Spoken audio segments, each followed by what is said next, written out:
If you're into old-school TV shows, there's no way you haven't heard of Have Gun, Will Travel, and the legendary Paladin. But here's the twist. Have you ever wondered what really happened to the guy who played Paladin? Today we're diving into the untold story behind the man behind the myth. Richard Allen Boone was born on June 18, 1917, in Los Angeles. And let me tell you, his journey was anything but ordinary. His relationship with his father, toxic.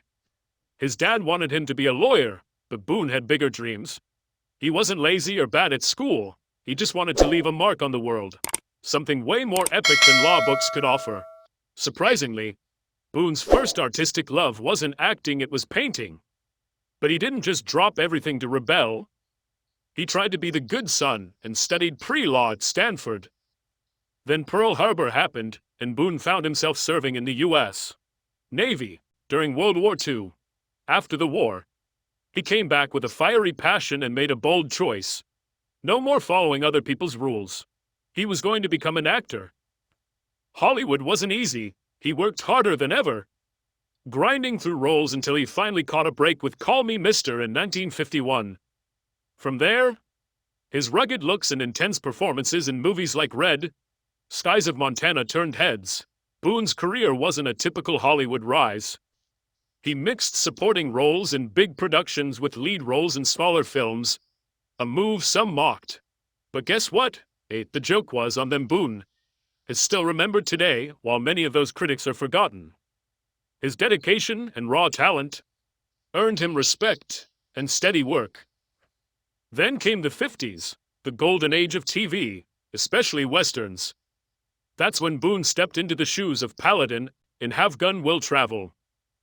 Paladin wasn't your average gunslinger. He was a refined, mysterious hitman with style. Think sharp suits, a top hat, and living in a fancy San Francisco hotel.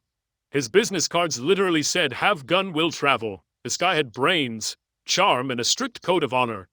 He was armed, sure, but mostly he outsmarted his enemies, playing it cool with wit and strategy. What made Paladin iconic wasn't just the action. It was the mystery. Who was he really? Why did he do what he did? The show was a hit because of that depth. And fun fact, a lot of the episodes were directed by Gene Roddenberry, the mastermind behind Star Trek. Paladin wasn't just a cowboy. He was a legend with layers, and Boone's portrayal nailed it so hard that the character still captivates fans decades later.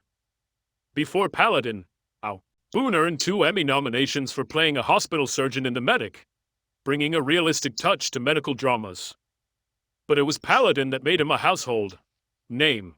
Even 50 years later, Have Gun, Will Travel is considered one of the best Western series ever made, all thanks to Boone's unforgettable performance. So what happened to the man behind the gun? Richard Boone didn't just fade away, carved his place in Hollywood history by playing smart, complex characters and staying true to his craft. His legacy, timeless. His name, forever etched in TV history as the ultimate Old West hero with brains, style, and a heart of gold. No one ever really knew Paladin's true name, not just on TV, but even in the novels. He was known as Clay Alexander. Fans have never cracked the mystery behind his real identity. The name Paladin itself has deep roots, coming from the old European term Paladino, meaning a knight or champion devoted to noble causes. Perfect for a mercenary with a heart for justice and a military past. Paladin and his sidekick went on wild adventures across 224 episodes filled with action and suspense, making Have Gun, Will Travel a timeless classic. The show kept Paladin's true identity under wraps, adding to the mystery that hooked viewers. Here's a juicy rumor. Some say Paladin was inspired by a real-life cowboy legend named Victor Dosta, who also used the name Paladin in rodeo circuits long before the show aired. Dosta even had slick business cards and a wardrobe straight out of a Western black, just like the darkest winter night. He wasn't thrilled about the similarities and sued CBS for copying his style and character without permission. That courtroom battle dragged on for years before they settled. The show also featured who eventually got his own storyline and family, a big deal for the time. Paladin wasn't your typical cowboy. adapted like water, embracing different cultures. One standout moment was when he showed off kung fu skills way ahead of its time, moving away from the usual savage villain trope common in westerns. Its popularity was huge, especially when the radio spin-off aired with John Denner, a well-known Western actor and Twilight Zone star, voicing Paladin. The radio series ran from 1958 to 1960, racking up 3 Emmy nominations. Gene Roddenberry even snagged a Writers Guild Award for the original script in 1957. The music, legendary. Fun fact, the theme was borrowed from a 1951 film and made iconic thanks to Paladin. Imagine this. A hip-hop remix of the Ballad of Paladin, with a legendary rapper starring in it. That hype was real back in 2006 when rumors swirled that Eminem might hijack the ballad. But like all good things, Paladin's run had to end. Fans didn't just mourn the character's final episode, they felt like the essence of Paladin was killed off. After the finale, people stopped seeing the mysterious gunslinger and started seeing Richard Boone, the man behind the legend. Paladin might have been a legend on screen, but to the world, Richard Boone, the man behind the gun, felt like nobody. It hurt him deeply when he found out about the show's ending, not from a friend or manager, but buried in some old papers. That sting was enough for Boone to walk away from Hollywood. He realized the industry only saw him as a paycheck, not a person or an artist. Even 3 years later, Boone wasn't sugarcoating it. In an interview with the Los Angeles Times, he opened up about how tough it was balancing his creative vision with Hollywood's obsession with glitz and glam. He felt disillusioned TV wasn't about art anymore, just showbiz and profit. So Boone packed up and moved to the peaceful shores of Hawaii with his third wife, Kuala Malin, and their child. It was a complete reset, cutting ties with Hollywood's hustle and noise. Some think it wasn't just the end of Paladin that made him leave, but also the cancellation of the Richard Boone Show. That show's end gave him the space to focus on what really mattered, living life on his own terms. He wasn't bitter, though. He spoke his mind and called out the industry, famously saying, "I don't want to live in Southern California anymore." He left, not because he was done acting, but because he didn't want to be tied down by endless TV contracts. Plus, he wanted something more diverse for his Suna community, where kids from all backgrounds could grow up together, and Hawaii gave him that dream. In a 1971 interview, Boone said, "I got what I was seeking in Hawaii, now it's time to move on." Even years later, he'd say, "I still love Hawaii, and I'll always go back." Holding onto his boat on Kona Coast was like holding onto a treasure. His love for Hawaii even inspired him to step back into the spotlight with the 1968 film Kona Coast, playing a character close to his heart. He dreamed of turning it into a series and leaving a lasting mark on the island's film scene. That was just the start of his comeback. Boone followed up with hits like Pacific and Big Jake in 1971. Then The Shootist in 1976. He even nailed voice acting in the 1977 animated adaptation of Tolkien's The Hobbit.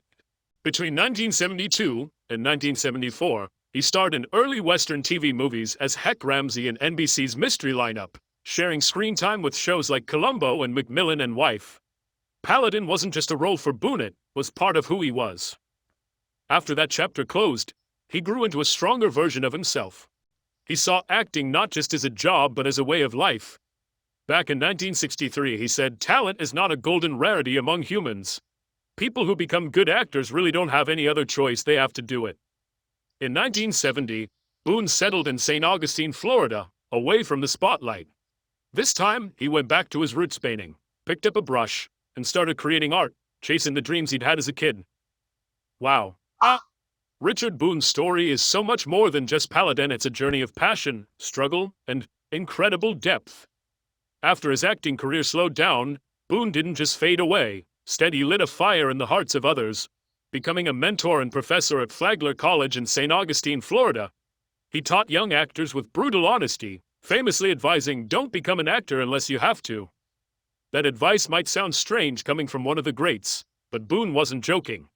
He knew acting wasn't just a job, it was a compulsive necessity for those who truly had the talent and drive. He warned that pretending to be someone else isn't easy or glamorous. It's a serious, mature commitment that requires total dedication. His words were a whisper of truth in a world often obsessed with surface-level fame. Boone's talents weren't limited to heroic Western roles. He took on complex, villainous characters with the same intensity. Take Man on a Tightrope, where he played Kraft, a character tied to the circus and the Communist Party, layered with motivations that made him more than just a villain. In The Arrangement, Boone portrayed Sam, stubborn father dealing with family turmoil, and in Halls of Montezuma, he showed a weary lieutenant colonel facing the horrors of war. These roles showcased Boone's versatility. He wasn't just Paladin. He was an actor with over 30 years of rich experience, earning awards that proved his range and depth. One of his darkest roles was Frank Usher in The Tall T, a ruthless outlaw who committed cold-blooded murder. Boone brought so much nuance and sensitivity to the character that the villainy felt even more intense than expected. This ability to infuse any role with humanity set him apart as a true acting legend. Despite his immense talent, Boone often struggled to find scripts that fully tapped into his potential, especially in villainous roles on the big screen. But, through it all, he remained dedicated to his craft and honest about the challenges it entailed. Sadly, just as Paladin's story ended tragically on screen, Boone's own life faced harsh battles. Diagnosed with throat cancer in the 1980s, Boone fought fiercely but eventually succumbed after pneumonia took hold. On January 10, 1981, passed away at the age of 63, leaving behind a legacy as enduring as the character he made famous. Paladin's gun may no longer travel, but Richard Boone's influence still echoes, reminding us that true artistry is about heart, commitment, and the courage to face every role fully. Whether hero or villain,